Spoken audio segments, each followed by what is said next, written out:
Hello, আসসালামু আলাইকুম guys, কি অবস্থা, কেমন আছেন সবাই? আশা করছি ভালো আছেন। তো আজকে আমরা যাচ্ছি জয়বাংলা রেল স্টেশনে ঘোরার উদ্দেশ্যে। আমি সাথে আছে আমার মামা শাকিল। তো উনি ভিডিওটি করছে। তো আমরা একটা বাইক নিয়ে যাচ্ছি জয়বাংলা রেল স্টেশন দেখার জন্য। রিসেন্টলি আমি বাইরে থেকে আসছি, তো সেই জন্যই আর কি আমাদের এই ঘোরার উদ্দেশ্যটা। তো অনেক ভাঙ্গা রাস্তা, গজারে থেকে বিশ্ব রোড পর্যন্ত এরকম ভাঙ্গা রাস্তা। তো আমরা আস্তে আস্তে চালিয়ে যাচ্ছিলাম। তো সামনের ভিউটা দেখার মতো ছিল, গ্রামের দৃশ্য। তো বলতে বলতে আমরা হাইওয়েতে চলে আসলাম, ঢাকা মাওয়া। তো কিছু সময়ের ভিতরেই আপনারা দেখতে পারবেন আমরা জয়বাংলা রেল স্টেশন যত সুন্দর একটি রেল স্টেশন করছে। তো আপনাদের দেখানোর চেষ্টা করব, সম্পূর্ণ ভিডিওটি দেখার অনুরোধ রইল। তো দেখে অবশ্যই জানাবেন কেমন হয়েছে ভিডিওটা, আপনাদের অবশ্যই ভালো লাগবে ভিডিওটি। তো হাইওয়েতে আমি গাড়ি 60 থেকে 70-এর ভিতরে রাখছিলাম, কারণ এটা তো অনওয়ে রাস্তা, একদিক দিয়ে আসে একদিক দিয়ে যায়। তো সিঙ্গেল রাস্তা, এই জন্য আমি গাড়ি আস্তে আস্তে চালানোর চেষ্টা করছিলাম, সেফলি যাওয়ার চেষ্টা করছিলাম।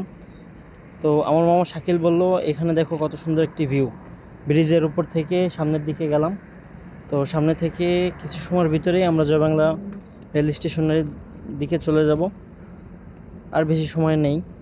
তো অনেক দিন পরেই দেশের মাটিতে, অনেক ভালো লাগতেছে, সুন্দর একটি মুহূর্ত আপনাদের দেখানোর চেষ্টা করতেছি। তো জানাবেন কেমন হয়েছে ভিডিওটি।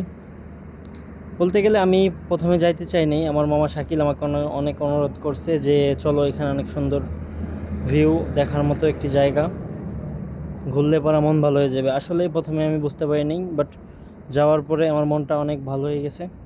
3 বছর আগের বাংলাদেশ আর এখনের বাংলাদেশ অনেকটাই ডিফারেন্ট, কারণ আগের রাস্তাঘাট আর এখনের রাস্তাঘাট অনেকটাই পরিবর্তন। এইখান দিয়ে আগে অনেক ভাঙাচোরা ছিল 2-3 বছর আগে, কিন্তু এখন রাস্তাগুলো অনেক সুন্দরভাবে করছে। তো আমরা তো যাইতেই আছি। তো কিছু সময়ের ভিতরে আপনারা দেখতে পারবেন জয়বাংলা রেল স্টেশন, যেটি হয়েছে রিসেন্টলি, মেবি 3-4 মাস আগেই হয়েছে। তো আমার এটা ফার্স্ট টাইম যাওয়া আমার মামা শাকিলের সাথে। তো ছোট্ট একটি গলি দিয়ে যাচ্ছি আমরা। তো কিছু সময়ের ভিতরেই জয়বাংলা রেল স্টেশনের ভিতরে পৌঁছাবো। আপনারা দেখতে পারবেন সুন্দর একটি ভিউ। এখানে মানুষ ঘুরতে আসে অনেক জায়গা থেকে, আশপাশের যতগুলো গ্রাম আছে 10-12টা গ্রামের মানুষজন এখানে ঘুরতে আসে বিকেলবেলা। সুন্দর একটি ওয়েদার, সুন্দর একটি পরিবেশ। এটা হচ্ছে রেল লাইনের পাশের রাস্তা। এটা খুব সুন্দর করে করছে বাংলাদেশে। আপনার বর্তমানে প্রত্যেকটা জায়গাতেই সুন্দর রাস্তাঘাট করে দিয়েছে। তো সাইড দিয়ে আবার একটি বিল ছিল, ছোট একটা বিল। আপনাদের বলে বোঝাইতে পারবো না এই দৃশ্যটা কতটা সুন্দর ছিল। আপনারা যারা ঘুরতে আসতে চান এখানে আসতে পারেন, অনেক সুন্দর একটি জায়গা। এখানে বলতে গেলে অনেক সুন্দর একটি জায়গা এটি, কারণ ফরিদপুরের ভিতরে জয়বাংলা এটি রেল স্টেশন হয়েছে। এখানে আগে ছিল ফাঁকা জায়গা, একেবারে জমি ক্ষেত ছিল এখানে। তো রিসেন্টলি এখানে যাদের বাড়ি ছিল তারা একাকে অনেক টাকা করে পেয়েছে এই জমির জন্য। 1% 2% জায়গা জন্য 4 থেকে 5 লাখ টাকা পেয়েছে, তার থেকেও বেশি পেয়েছে কিছু সংখ্যক মানুষ এখানে নতুন করে। এটা হচ্ছে নগরকান্দা জয়বাংলা রেল স্টেশন। তো বলতে বলতে আমি এখানে চলে আসলাম। এখানে আসতে আসতে একটা ফ্রেন্ডের সাথে দেখা হলো, তো ওর সাথে আমি কথা বলতেছিলাম, আমার মামা শাকিল ভিডিওটি করতেছিল। তো যাই হোক, আমরা এখন গাড়িটি পার্কিং করে নেব। তো গাড়িটি পার্কিং করে আমরা ভিতরের দিকে যাওয়ার চেষ্টা করব। দেখতে থাকেন আপনারা, দেখেন সামনে আমার সাথে কি কি হয়, আপনারা দেখানোর চেষ্টা করব আমি। এটা হচ্ছে ওভারব্রিজ, এরকম একটা জায়গা ওভারব্রিজ করে রাখছে। এটা কিন্তু একটি সুন্দর একটি কাজ করেছে, ওভারব্রিজ করে রাখছে। তো বলতে বলতে গাড়িটি পার্কিং করে আমি সামনের দিকে হাঁটতে লাগলাম। তো আমার মামা শাকিল বললো, চলো সামনের দিকে অনেক দোকান আছে, কিছু খেয়ে নিই। তো আমি বললাম ঠিক আছে, আগে প্রথমে ঘুরে দেখি একটু চারপাশ, তারপরে ভিতরে যাব। তো বলতে বলতে চলেই আসলাম সেই জয়বাংলা রেল স্টেশন। প্রথমবার আসা আমার এটা। তো 4 সাইডে সুন্দর একটি ভিউ, আর আমি এমন টাইমে গেছিলাম যে টাইমটা খুব সুন্দর একটি ওয়েদার উপভোগ করেছি আমি। তো বলতে বলতে এটি প্রবেশ এই যে বাহিরের দিকে, কিন্তু এদিক দিয়েও ঢোকা যায়। তো আমি এদিক দিয়ে ঢুকিয়ে সামনের দিকটা আপনাদের দেখানোর চেষ্টা করব। এখানে অনেক মানুষই আসে প্রতিদিন, অনেক জায়গা থেকে অনেক মানুষ আসে। তো বলতে বলতে আমরা সামনের দিকে যাচ্ছি। এখানে একটি ঝালমুড়ির দোকান আছে। তো আমরা ঝালমুড়ি আমি খাইতে চাইনি, কিন্তু আমাকে শাকিল রিকোয়েস্ট করার পরে বললাম ওকে ঠিক আছে চলো তাহলে খাই। তো আমরা মামাকে বললাম মামা আমাকে ঝালমুড়ি দাও।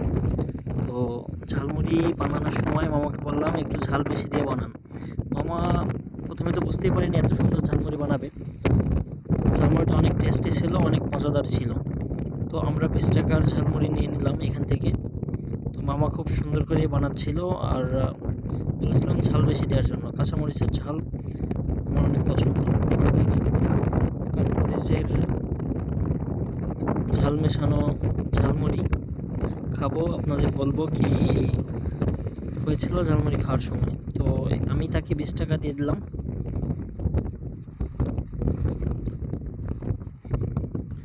রোডের সাইডে প্রচুর বাতাস হইতেছিল, তো অনেকটাই হাওয়া।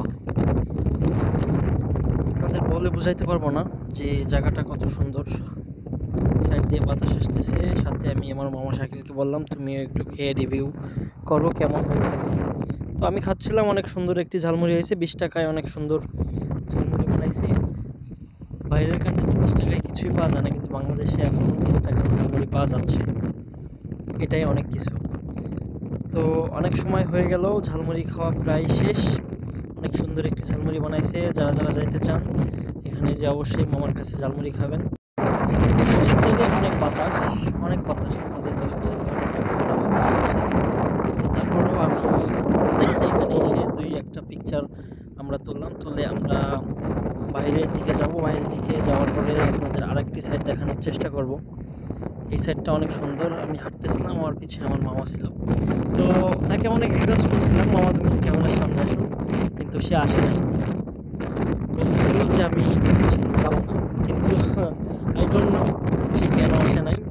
আমি অনেক রিকোয়েস্ট করছিলাম লাস্ট পর্যায়ে, বাট সে আসে নাই। তো বলতে বলতে আমি আমার গাড়ির সামনে যাচ্ছি, আর এই সুন্দর ভিউটা দেখানোর চেষ্টা করছি। আমার গাড়ির সামনে যাওয়ার পরে বলতে বলতে আমি চলে আসলাম আমার গাড়ির কাছে। তো গাড়িটি ঘুরিয়ে আমি এখন যাব জয়বাংলা পাম্পে তেল নেওয়ার জন্য। তো বর্তমানে তো তেলের দাম অনেক বাড়তি, তারপরও তেল নেওয়া তো লাগবেই, গাড়ি চালাইলে তেল তো লাগবেই।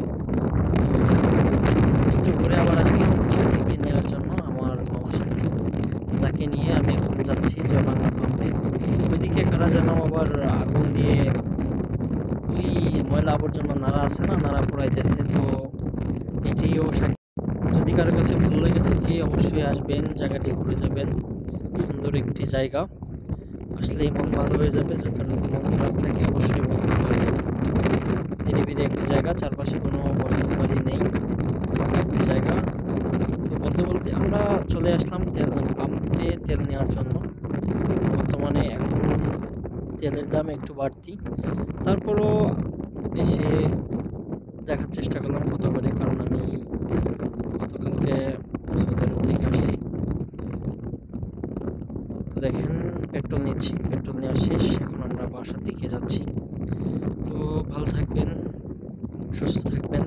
আগামী ভিডিওতে অবশ্যই দেখা হবে ইনশাল্লাহ। এটা হচ্ছে রেল স্টেশনের পিকচার। তো ভালো থাকবেন, আল্লাহ হাফেজ। আর ভিডিওটি ভালো লাগলে আমার চ্যানেলটি অবশ্যই সাবস্ক্রাইব করবেন। আল্লাহ হাফেজ।